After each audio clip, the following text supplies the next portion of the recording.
and welcome to Stan the Wine Man TV. I am your host, Stan Rattan, and this is a blue-collar wine show where I help you spend your wine dollars wisely. Yes, it's very cold out here. This is my studio. I've been at work all day. I'm wearing a Sound of Silence shirt. But yes, it's very cold out here. I've got the heater going, but I'm keeping the vest on for this episode. First, quick shout out to Thick Boy. That's his handle on YouTube. He made a great comment. Thank you very much. It's encouraging when I get those kind of comments. I love it. And then a shout out to David Rumela, who said, have you ever thought about doing an episode on Vermentino? See, I like that, guys. If you want to give me ideas, that means a lot to me. It helps me out, gives me inspiration. And yes, David, I will do an episode on Vermentino, whites from Italy.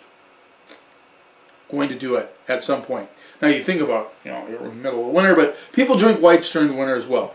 We're going to look at budget-friendly reds for the holiday. Christmas is just about here, and I know people have friends over and they have wine, and sometimes I did talk about the special wines that people grab for prime rib or their ham, but you're having friends over. You don't want to always blow all your money on big dollar wines. So we're going to look at 4 different reds that are very inexpensive and see how they turn out. This is the 2018 Villa Santa from J. Ramos, Portugal. This runs at $9, $9, guys. It is 35 Aragones, 35 Trincadeira, and 30% Castillejo. Now I think that sometimes, I love going to Portugal for red wines or for any wines. Really, they have such great values. And I think people kind of shy away from it. So what the heck is Aragones? Well, it's Tempranillo. It's one of the synonyms for Tempranillo. In Portugal, they also call it Tinto Ruiz. So when you see Aragones, think Tempranillo. Most of us know what Tempranillo is. Trincadeira is just one of their grapes they grow in Portugal, as well as Castillejo. And you'll see those in a lot of Portuguese wines. Pretty dark in color. I can see through it a little ruby action going on there. Let's see what we get on the nose. Yeah, Portuguese wines. If you really want to find great values, search out Portuguese wines. You get like a red berry, almost like a cranberry thing coming through. A little bark. Also getting a little strawberry. Yeah, it's ripe strawberry, a little ripe cranberry, a little bark action. Let's see what we get on the palate.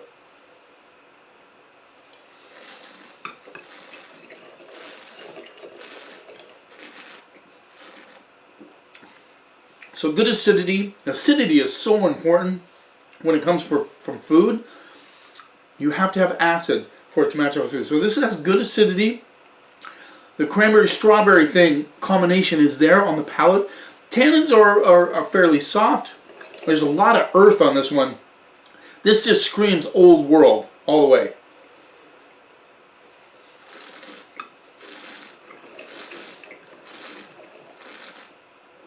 It's that strawberry, cranberry, a little bit of bark, the good acidity, but not over the top. Nicely integrated acidity. Perfect for food, in my opinion. Just a nice, lighter style red wine that really does lend itself to food, but could be drunk solo. Just saying.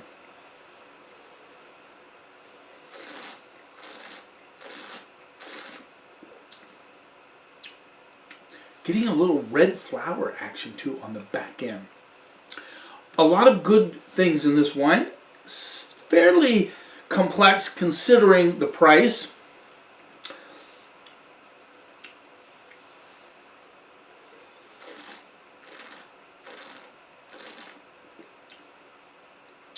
Yeah, you're having spaghetti, pizza, hamburgers. Oh, this would be perfect. You're having friends over. You're having some snacks, some cheese. Some really. This would be good with a lot of different cheeses, actually. Yeah, this is perfect. And nice finish. The finish is a little bit earthy. I like that. The cranberry kind of red flower strawberry thing hangs around.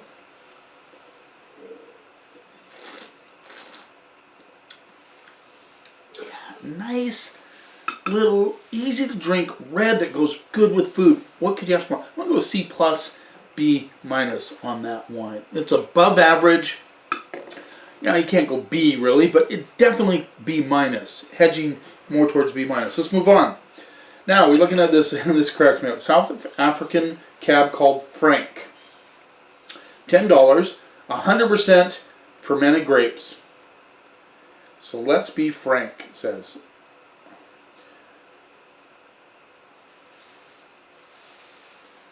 There you go. $10. What else can I say about it? South African cab. I love South Africa. It's such a cool country. I went there a few years ago with my wife Susie. We had a great time. Had some great wines down there. In fact, one of our favorite bubbles is from South Africa. Might show that off in an episode coming up about bubbles. You know there's one coming. That's like black dark. You know what I'm saying? Really, really dark. Okay, let's see what we get on the nose. Now, Ben, who gave me this bottle, said that this is a big glass pour wine in restaurants. First time I've ever tried it. Currant notes for sure on the nose.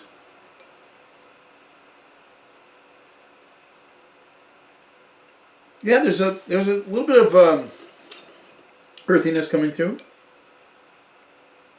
Maybe just a slight hint of licorice, that natural licorice, not like black rope. What do they call that? Black vine. A little more muted than that. Not aromatically, not super challenged, but not super aromatic either. Let's see what we get on the palate. I'm really curious to try this. A $10 cab. What do you expect when you buy a $10 cab?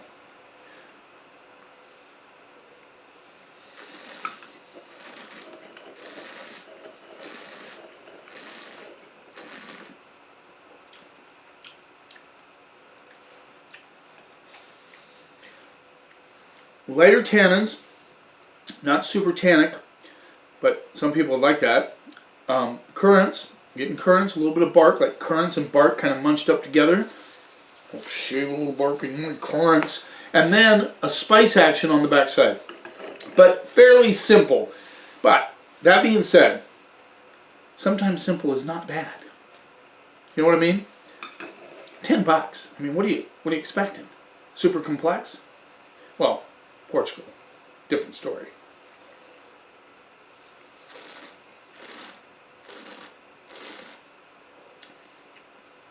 Good acidity in this one as well. I like that kind of bark action, the earthy dirtiness on the backside. Not dirt. Just earthy.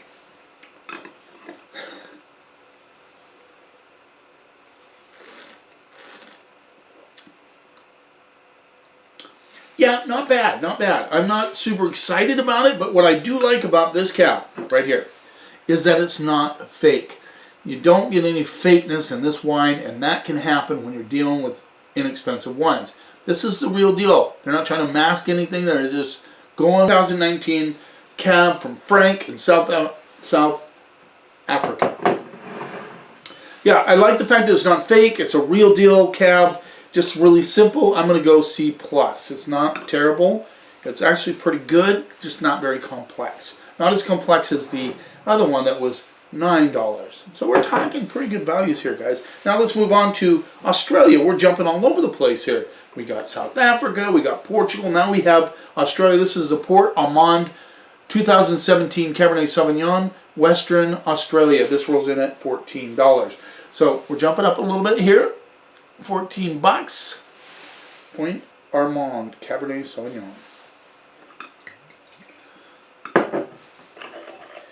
So, I think it's kind of fun to, try different wines from different areas. And, when you can find a $10 cab that tastes like real cab, that's pretty cool.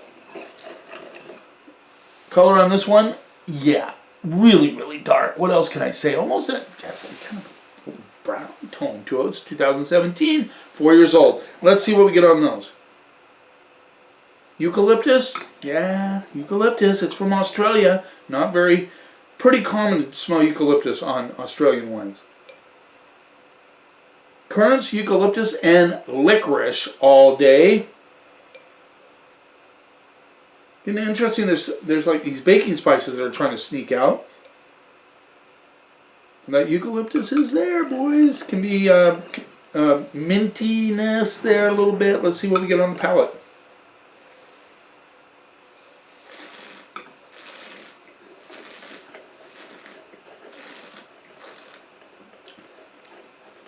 We took a step up in price point, $14, and we took a big step up in quality of wine here. I'm loving this wine. The currant notes are nicely wrapped. The eucalyptus doesn't come out as much on the palate as it does on the nose, but that's okay. I mean, a lot of us don't like to drink eucalyptus, you know what I'm saying? Good tannins. They're soft but structured. So they're not like flabby at all. This has structure to it. I'm getting that licorice notes come through on the backside.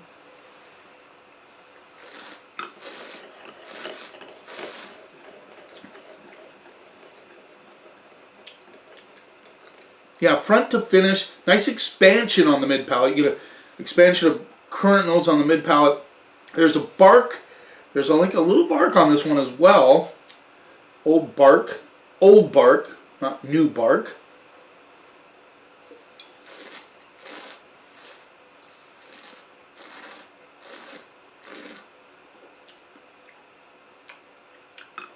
That eucalyptus comes through even more on the back end.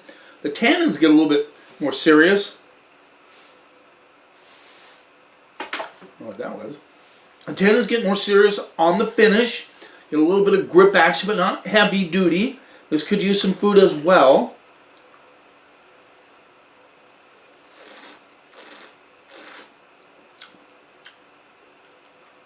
I'm digging this cab. I mean, it's different, which is cool. You know, you're not buying a Washington or California cab here. You're buying something from Australia, and my heart goes out to Australia. Though I mean, their wine sales are just in the toilet. Really, it's so hard to sell Australian wine. I keep trying.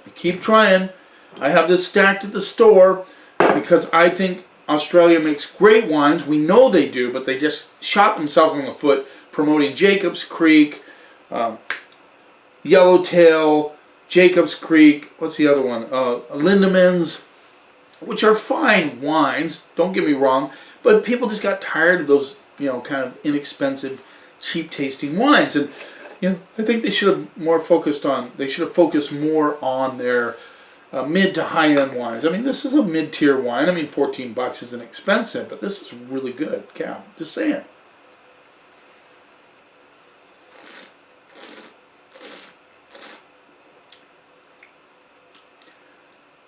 Yeah, I like the expansion and the finish and the bark on the finish and the earthiness on the finish, and then the eucalyptus kind of sneaks in, but it gives it a very interesting flavor profile. I like this cab. I'm going to go B, straight up B on that cab. Very good. Let's move on. So, kind of incorporating two things. This is my pick of the month for December. This is the 2018, which is a great vintage in Washington State. By the way, guys, just remember that. If you're looking for Washington State wine, 2018 is a great vintage. This is a 2018 Rhodey Red Blend, Washington State. It rolls in at $12. And it is 80% Merlot, 15% Cab, 3% Cab Franc, and 2% Malbec. There you go. So predominantly Merlot, which is okay with me. You know how much I like Washington State Merlot. So, but this is my pick of the month. So you know I already like it. But my pick, and I've said this many, many times, my pick is based on what I consider, I feel 80% of the people who buy this wine will like it. Now you say, well, how do you know that, Stan? How do you know 80% of the people are going to like it? Well, it's just experience. I've been doing this so long that I have a gut feeling about 80% wines. And my assistant, Scott, has become quite astute at picking out 80% wines. In fact, the one we have for January, he called it right off the bat. He said, I think this is an 80%er. So you kind of know, because you deal with a lot of people. We deal with hundreds of people a day coming through the wine department. Well, not always 100 people a day, but pretty close. Over 50 people a day come through the wine department, and we help them pick out wines, and we help them find wines that they want, and you get an idea about what people like in general. You know, in general, not everybody. I mean, some people are really hard. They are tough customers. But most people, you know, you can say, yeah, they'll like this wine. So let's see what we get on the nose. Oh, color, first of all, very dark, very, very dark. What else can I say? It's just a dark wine. So it has an initial hit of like black cherries and currants. Ooh, there's a nice little cinnamon spice coming through. I like that. Yeah, so I'm gonna call black cherries, currants, and a little hit of cinnamon spice. Love that nose. Very, very nice aromatics. Let's see what we get on the palate.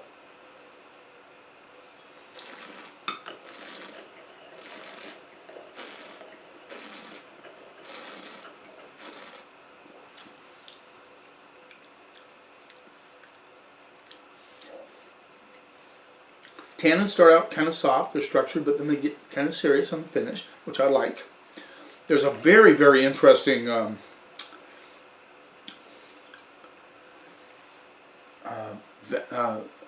not vegetal, but there's some sort of an interesting flavor profile that comes out at the backside.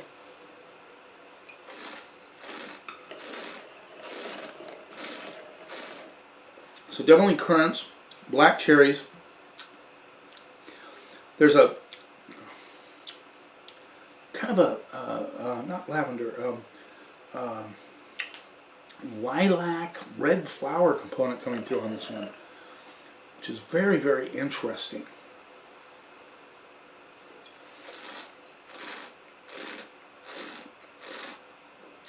Tobacco, the back of the mid palate. This thing expands, kind of blows up on the mid palate. Then you get that tobacco earthiness.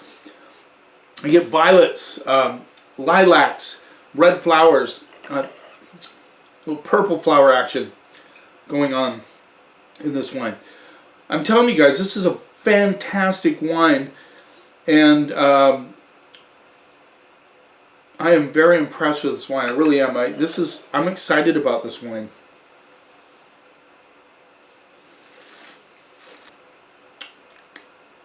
And then that kind of salal leaf sort of interesting vegetal component kind of hangs out, but it's not green veggie. It's more of a like an older.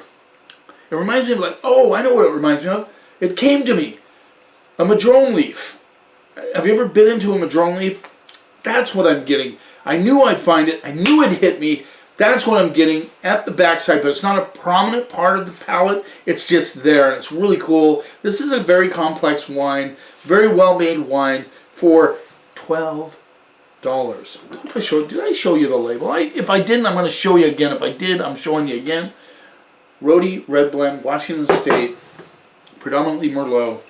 Great bottle of wine. I'm going to go B+, A- on this wine, and I still feel that 80% of the people that buy it are going to like it. Well, I hope you found some wines you might want to try. You know, going into the week, I know a lot of people put their wine buying off till the last minute. A lot of them do. I know I do sometimes myself. I'm guilty of it. Thanks for taking a little time out of your day. I hope you learned something. I hope you found something that's important to me. You keep watching, and I'll keep helping you spend your wine dollars wisely.